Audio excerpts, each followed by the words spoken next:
In the quiet corners of the world, whispers travel on the wind. They speak of a solitary figure known only as the soulbinder.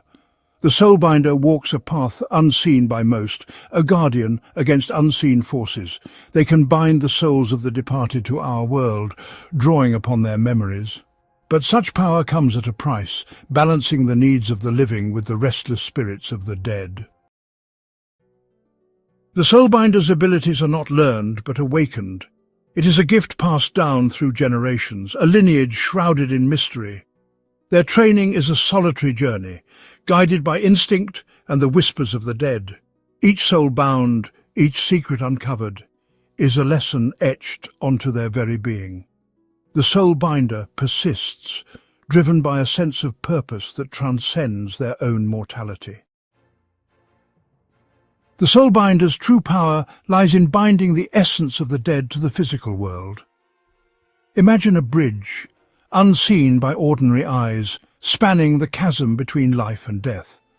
The soulbinder is its architect and keeper, able to walk its length and commune with those who linger on the other side. Items imbued with strong emotions are the vessels that sing with the strongest echoes of their former owners. The soulbinder acts as a conduit, a bridge between realms that allows for communication and understanding. Each object tells a different story, whispered in the language of memories and emotions. A tarnished silver hand mirror reveals scenes of opulent parties and clandestine deals. A child's wooden toy speaks of innocence lost too soon. A simple leather-bound journal becomes a window into a scholar's tireless pursuit of knowledge. Each encounter leaves its mark on the soulbinder, adding layers of understanding to their being. Understanding the whispers of the dead is an art form in itself. The soulbinder must learn to interpret the language of souls, deciphering the meaning behind a sudden chill or a whispered word. Sometimes the messages are clear, the emotions raw and untamed. Other times, the echoes are subtle, hidden beneath layers of time and regret. The soulbinder acts as both interpreter and guide, unraveling the mysteries of the past and seeking solace for the restless spirits. Rain lashed against the window panes of the old apothecary. Inside, the soulbinder sat hunched over a table, a silver locket glinting under a flickering candle. The locket, brought by a young man, held the key to his great-aunt's sorrow. As the soulbinder took the locket, a wave of coldness washed over them. The bridge had been built, the connection established. The soulbinder was ready to listen. The weeping woman's memories were a slow, agonizing drip. The soulbinder saw flashes of a life lived in the shadow of grief. The locket whispered a different story of a stormy night, a clandestine meeting, and a struggle. The weeping woman had witnessed something that cost her beloved his life. Fear choked her, silenced her truth, and she became a recluse, haunted by what she knew. Deeper they delved into the weeping woman's memories. The locket pulsed with a newfound energy, the woman's sorrow tinged with rage. The weeping woman had not faced her grief alone. She had a hidden daughter. The man she loved was a monster hiding in plain sight. The weeping woman's silence was one of strength, a mother's love shielding her child from a world that could never understand. The air grew heavy as the soulbinder left the apothecary, the locket a lead weight in their pocket. The cobblestones, slick with rain, reflected the gaslights. The soulbinder felt a chill that seeped into their bones. The weeping woman's grief now resonated with a new urgency, a desperate plea for justice. The city's usual cacophony seemed muted, as if holding its breath in anticipation. The manor loomed, a skeletal silhouette against the bruised sky. Its facade consumed by creeping ivy, the windows like vacant eyes. The soulbinder sensed a presence, a darkness beneath the neglect and decay. The path was a tangle of weeds and overgrown vines leading to a hidden garden. Amongst the overgrown lilies swaying in the wind, the weeping woman had spent her solitary days, her only companions the ghosts of her past. But something else resided here now, something drawn to her grief, feeding on the darkness. The soulbinder moved through the garden with practiced grace. alert to every rustle of leaves, every flicker of movement. The air crackled with unseen energy, not the mournful whisper of the weeping woman, but something colder, more malevolent. The chilling touch of an evil spirit drawn to lingering sorrow, corrupting the garden's essence. The spirit revealed itself slowly, a distortion in the air above the lily pond, where the weeping woman had often sought solace. At first it was just a ripple, a tremor in the fabric of reality, but as the soulbinder approached, it coalesced, taking on a grotesque parody of a human form.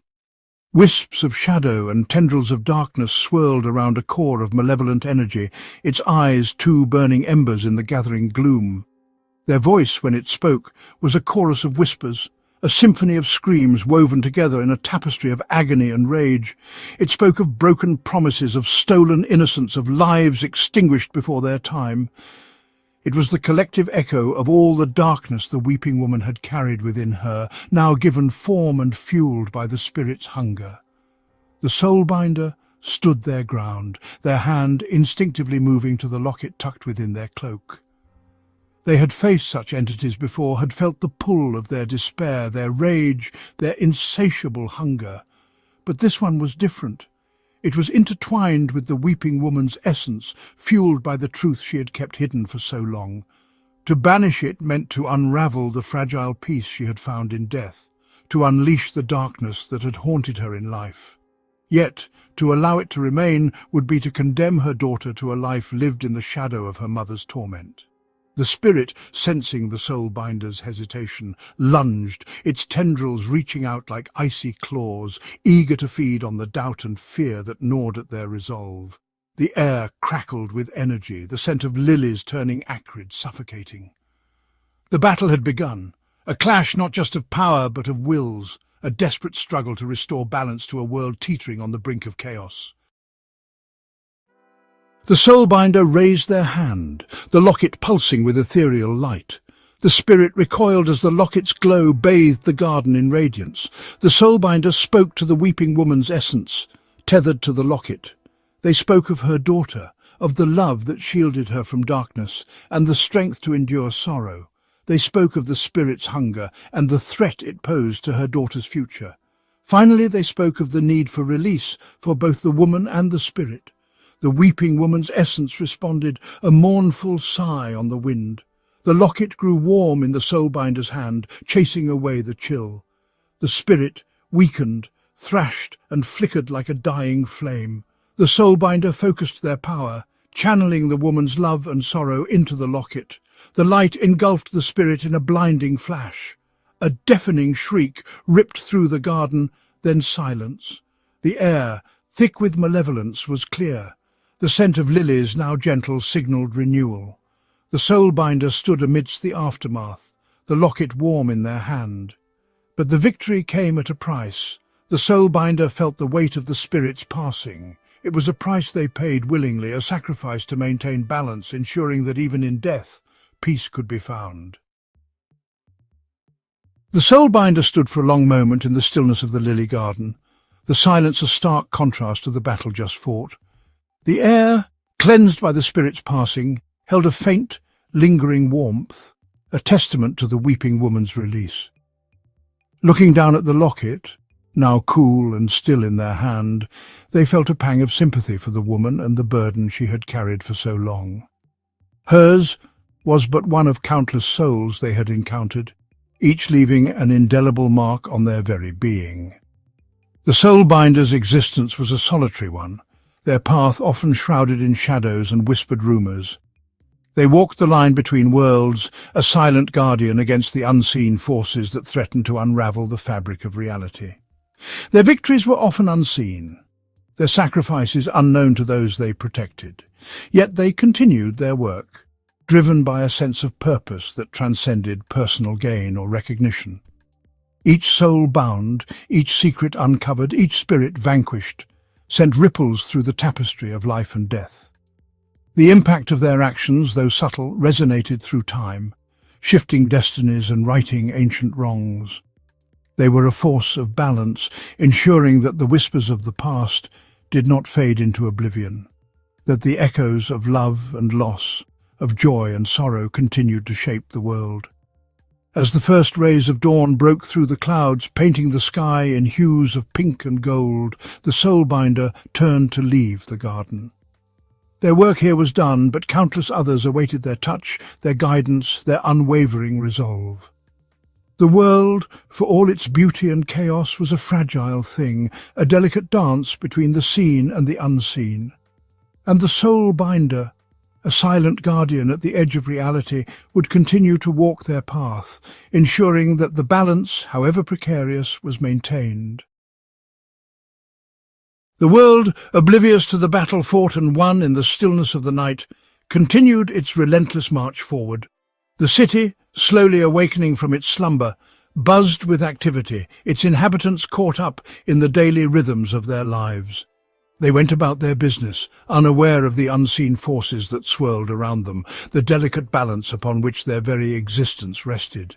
But in the shadows, in the quiet corners where secrets whispered on the wind, the soulbinder's presence was felt. Their name, rarely spoken aloud, evoked a mixture of awe and fear, respect and unease. They were a legend, a myth, a whisper of something ancient and powerful, their true nature shrouded in mystery. Some dismissed them as mere superstition, a figment of overactive imaginations. Others, those who had brushed against the edges of the unknown, knew better. They had seen glimpses of the soulbinder's work, felt the subtle shifts in the atmosphere, the sense of peace that followed in their wake. They knew that some legends were rooted in truth, that some guardians walked among them, unseen, unheard, but ever vigilant. The soulbinder sought neither fame nor recognition. Their reward was the restoration of balance, the solace brought to restless spirits, the preservation of a world teetering on the brink. They were a testament to the enduring power of empathy, the unwavering belief that even in death there was still a story to be told, a lesson to be learned, a connection to be made. The soulbinder's work was never done.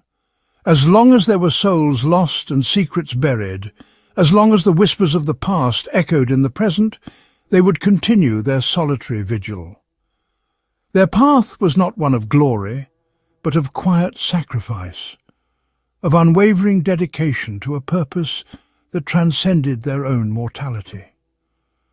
They were a reminder that the world was not always as it seemed, that beneath the surface of the everyday there existed a realm of extraordinary possibilities. And within each of us, they whispered, resided the potential for greatness, for compassion, for a connection to something far greater than ourselves. The soulbinder's legacy was not one of tangible monuments or grand pronouncements. It was woven into the very fabric of existence, a subtle shift in the balance, a whisper of hope in the darkness.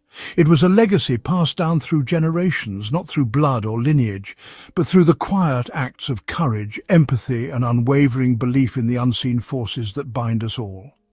And so, the soulbinder walked on, a solitary figure against the backdrop of a world teeming with life and loss, a silent guardian, a keeper of secrets, a bridge between realms.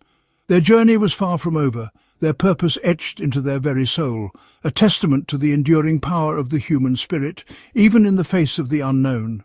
Theirs was a legacy not of endings, but of beginnings, a reminder that even in the darkest of nights, a single spark of hope could ignite a fire that would burn for eternity. Thanks for joining us into this journey. If you enjoyed this journey, don't forget to subscribe, like and share this video. Join us as we continue to explore the mysteries of the unknown.